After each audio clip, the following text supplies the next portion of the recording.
Welcome back, guys. Let's begin.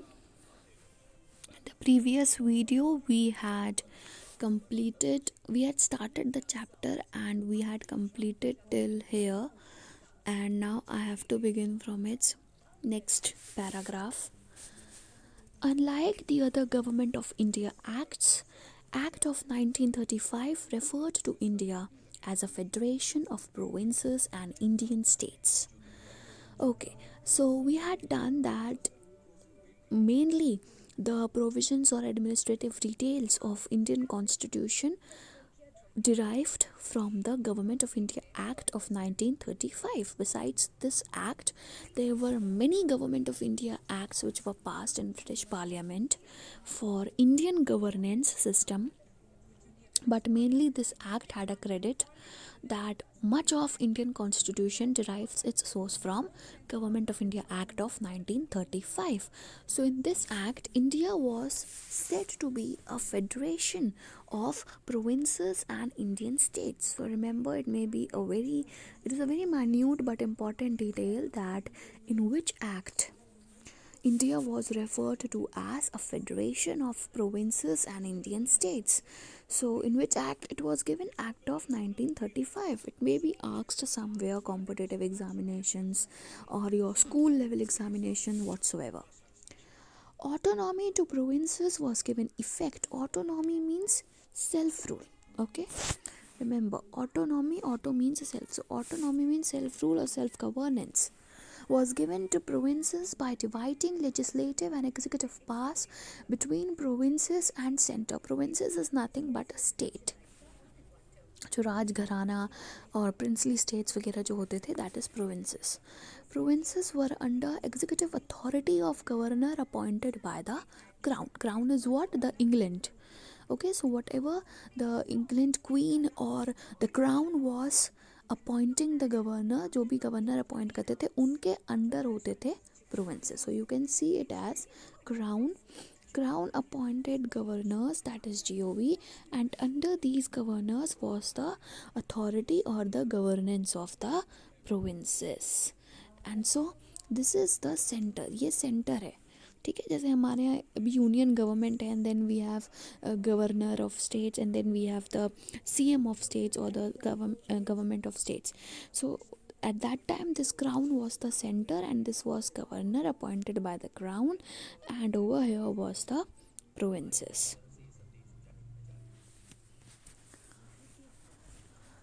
Provinces were autonomous units of administration. Governor exercised powers on advice of ministers who were in turn responsible to provincial legislature. Governor was given discretion to carry out certain functions without being bound by ministerial advice, subject to control of Governor General. Okay, so over here provinces were having the autonomous administration, means self governance. वो कर सकते थे अपने आप, जो जिस तरीके से वो गवर्न करना चाहें. they had certain amounts of freedom. Governor has to act on the basis of advice of the ministers. And besides this, governor was also having some freedoms कि कुछ decision matters पे, कुछ crucial matters पे वो अपने आप अपने दिमाग से act कर सकता है without being bound or without taking any advice of the ministers, but he has to be under the governor general. At central level, government of India was under executive authority of governor general. So if governor has to act under governor general, then you understand this, that government of India was also under governor general. See, we had many governor generals, right? This was a frequent term, governor general of India, Lord Dalhousie, government general. So there were many. This was a high post at that time. Governor General was to act on advice of ministers of central legislature who were in turn responsible to central legislature. See, governor has to act on advice of ministers who were responsible to provincial legislature. Similarly, Governor General was to act on advice of central legislature ministers, and those ministers, those council of ministers of central legislature were responsible to the central legislature itself. ठीक है, तो वो अपने उस post के लिए responsible थे and they were also responsible to give due advice to governor general on the matters which was asked by him. Executive Council, formed under Government of India Act 1919, functioned as Council of Ministers. So you remember this again. Executive Council was given in Government of India Act 1919, and then emerged the term Council of Ministers. So Executive Council became the Council of Ministers by Government of India Act of 1919. Remember, Governor General even had discretionary functions to perform, but subject to control of Secretary of State. So you see, every person is under some or the other authority. Remember that. Governor had powers to take some decisions on his discretion, subject to Governor General. Governor General had discretionary powers to perform, subject to Secretary of State. Okay. Now, Gwalior Library puts original copy of Constitution of India on display. The Central Library in Gwalior boasts of a prized and priceless possession, original bound copy of Indian Constitution. So why it is a prized possession?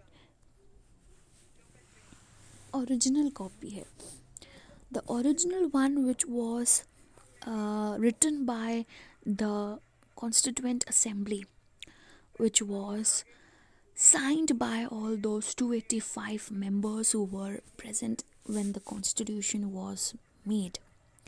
So that original copy, you see, abhi to we had a photostated or some sort of that copy, but the original one which had signed of all those 285 members, which had those written constitution provisions, that all originally is kept in the Gwalior Library. So it is in itself a priceless possession. अनमोल जिसको हिंदी में कहते हैं, right? On occasion of 61st Republic Day, library authorities displayed the historical document for public view and random reference. It is said that due to lack of good printing facilities during late 1940s, Constitution was composed using lithographic machine, and Constituent Assembly members affixed their signatures to endorse the Constitution. So in 1940s, obviously it was not so techno time, and India in itself was not so advanced.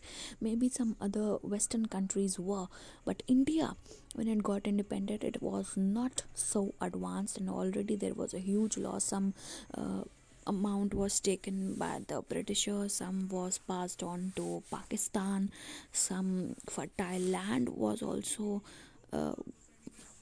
went to the land which was captured or which was under the control of Pakistan. So that was a loss that India suffered due to the partition.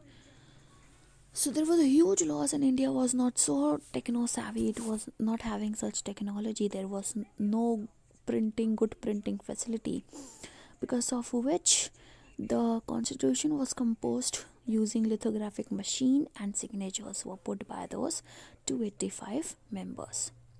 Pages were made with double golden borders on all sides. You may see the preamble, that golden border which it has on all sides.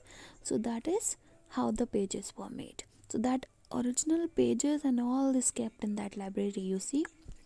While Central Library has more than 1,11,891 books properly classified and well preserved, original bound copy of Constitution has been kept separately in a wooden box and wrapped in a muslin cloth.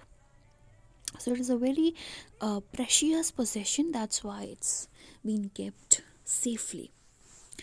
As per records, library purchased this copy on 31st March 1956 for 120 rupees, which is now deemed as a priceless treasure by historians. So at that time, in 1956, when this Central Library bought the book, that was for rupees 120, but now it is a priceless treasure. This original copy of Constitution of India has been compiled in lithography and has golden polished alphabets. It contains 255 articles and signatures of 285 members. Library bought the copy in 1956 and then it was priced at rupees 120. Now it has become priceless for us and we keep it very safely. So these were the words of the librarian of that library. Government of India assumed the role of federal government. Central legislature was bicameral. Bicameral means two chambers, consisting of Federal Assembly and Council of State. Some of provisional legislatures had bicameral legislature and other had unicameral. So provisions, I told you, that is the states. Some states were having two chambers, as if it is now also 6 states or 7 states, I think, because 2 states they had abolished it. So Jammu Kashmir got separated into union territory, so now it doesn't has. Then Andhra Pradesh also abolished its legislative assembly, so that also doesn't. So you check it how many states in India right now currently have bicameral legislature, and only 6 or 7 have bicameral legislature as of now, and 6 I guess, and all the other states are having unicameral, only one. Legislative powers and matters were divided between central and provisional legislatures. Powers assigned to central and provisional legislatures were included in Federal List, Provisional List respectively. Centre and provinces could exercise their combined authority on matters included in concurrent list. So this is by far all that we know. Federal List is Union List, what we call today. That is containing the matters which the central government has to deal with. Provisional list, that is what we call state list today. It has the matters on which the provisional or the state government has the authority to deal with. Concurrent list, on which both federal and provisional legislature, that is both today, if I talk about, both central and union governments can take the decisions on. So that is we know. Exercise of legislative power was subject to various limitations. Governor General's and Crown's power to veto a bill passed by legislature. So since Governor General and Crown, that is the supreme authority, they were the highest boards.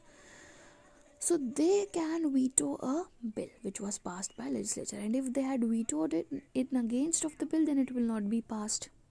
ठीक है, वो वहीं का वहीं रह जाएगा. So there were some limitations. Governor General's power to issue ordinance and permanent acts when legislative house was not in session. Governor General's power to suspend legislature if proceedings would affect the discharge of his special responsibilities. So if due to a proceeding or discussion which was taking place in the legislative assembly, there is something which would affect his function or his responsibility, then Governor General can suspend the proceedings or suspend the whole Sabha. No bill to amend or repeal the law of British Parliament as applicable in India can be introduced in legislature without the previous sanction of Governor General. So, सी हमारे पास खुद की legislature थी, लेकिन हम ये नहीं कर सकते थे कि ब्रिटिश पार्लियामेंट का कोई आर्बिट्री अगर लॉ आया और वो इंडिया में अप्लाई किया गया तो हम उसको चेंज कर दें या हम उसको हटा दें. हम ऐसा नहीं कर सकते थे without the permission of governor general, क्योंकि गवर्नर जनरल कभी ऐसी परमिशन देगा ही नहीं कि हम ब्रिटिश के आर्बिट्री लॉ को हम चेंज करें या उसको हटा दें, तो वो एक्चुअल में हम कर ही नहीं सकते थे. Thus, the central legislature and similarly the provisional legislatures were to act under instructions of Governor General, Secretary of State, and ultimately the sovereign powers of British Crown. Indians were given very limited rights of self-governance. Growing dissatisfaction over limited governing rights granted to Indians under 1935 Act led to widespread protests. So even now, after approximately 200 years of their ruling, Indians were given very limited rights to govern on their own country.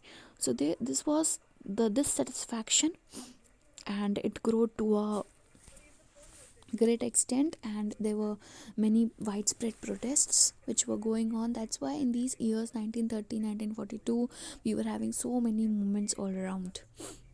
Eventually, colonial government considered that constitution would be framed by an elected constituent assembly consisting of Indian people. So, eventually and consequently, colonial government realized that Constitution of India needed to be framed by an elected assembly, and that assembly would be containing all the Indian people. उसमें अब कोई अंग्रेज हम नहीं बैठाएंगे. It was also agreed to establish an independent constituent assembly free from outside interference to frame Indian constitution. As I told you, उसमें अब हम कोई अंग्रेज नहीं बैठाएंगे. There will be the whole assembly consisting of all Indians and it will be free from any outside interference. Outside interference क्या होगी? हम ही लोग होंगे, that is the Britishers. On December 9, 1946 Constituent Assembly, a body elected by members of provisional legislatures and state legislatures, met for the first time and formally commenced the task of constitution making. So what was the date? December 9, 1946. The Constituent Assembly members, which was made up by some people of provisional or some of legislative legislatures, they met for the first time, and thereafter on this date the constitution making task was commenced. Now, first day in the Constituent Assembly. Constituent Assembly met for the first time in New Delhi on 9 December 1946 in Constitution Hall, which is now known as Central Hall of Parliament. Decorated elegantly for the occasion, chamber wore a new look on that day with a constellation of bright lamps hanging from high ceilings and also from brackets on its walls. So it was a very auspicious day for them at that time that they were going to make a constitution for their own country. This was the first occasion on which they were granted their whole sovereign power. There was no Britisher to interfere. There was no British member in that body, in the Constituent Assembly. They were all Indians and they will be making free from external control a constitution for their own country. So it was a very, happening and happy day for the members at that time. So the chamber, the Central Hall of Parliament, which is its current name, the Constitution Hall at that time, was जैसे कहते हैं ना दुल्हन की तरह सजा हुआ. So it wore a new look. It was all decorated like a Diwali decoration sort of thing. Overwhelmed and jubilant as they were, members sat in semicircular rows facing presidential bias. The desks, which could be warmed electrically, were placed on sloping green carpeted terraces. Those who adorned the front row were Pandit Jawaharlal Nehru, Maulana Abul Kalam Azad, Sardar Vallabhbhai Patel, Acharya J.B. Kripalani, Dr. Rajendra Prasad, Srimati Sarojini Naidu, Shri Hare Krishna Mahatab, Pandit Govind Vallabh Pant, Dr. B.R. Ambedkar, Shri Sarath Chandra Bose, that is S.C. Bose, Shri C. Rajgopalachari, Shri M. Asaf Ali. 207 representatives, including 9 women, were present. So how many? 207 representatives, and this was having 9 women. They were all present at that day. Inaugural session began at 11 a.m. with introduction of Dr. Sachidanand Sinha, temporary chairman of assembly, by Acharya Kripalani. So please remember who was the chairman, the first chairman of Constituent Assembly, Dr. Sachidanand Sinha, and he was appointed by Acharya Kripalani. Please remember. While welcoming Dr. Sinha and others, so there is an anchor or a host who inaugurates or who hosts the session. So at that time, Acharya Kripalani was the host or the anchor of the occasion, and he was welcoming Dr. Sinha as the chairman. As we begin every work with the divine blessings, we request Dr. Sinha to invoke these blessings so that our work may proceed smoothly. Now, I once more on your behalf call upon Dr. Sinha to take the chair. Occupying the chair amidst acclamation, Dr. Sinha read out the goodwill messages received from different countries. After the chairman's inaugural address and nomination of a deputy chairman, members were formally requested to present their credentials. First day's proceedings ended after all 207 members submitted their credentials and signed the register. Means whatever credentials, नाम, post, वो सब जो होता है. Seated in the galleries, some 30 feet above floor of chamber, representatives of press and visitors witnessed this memorable event. All India Radio Delhi broadcasted a composite sound picture of the entire proceedings. So, press भी थी. ऐसे high events में press होती है, newspaper reporters होते हैं. So representatives of press and visitors were there some 30 feet above the floor of chamber on which the proceedings were going on, and All India Radio Delhi, it also recorded all the sounds. जो भी sound होती है ना कि जिसको कहते हैं anchoring, cricket में anchoring, the one who can't see cricket sees the commentary and understands that what is going on. He imagines what could be going on. So because of the sound, he gets a picture of all the things that would be going on at that time. So a sound picture. Okay? So that was by All India Radio Delhi. From here, Indian Independence Act 1947. Next video. Thank you.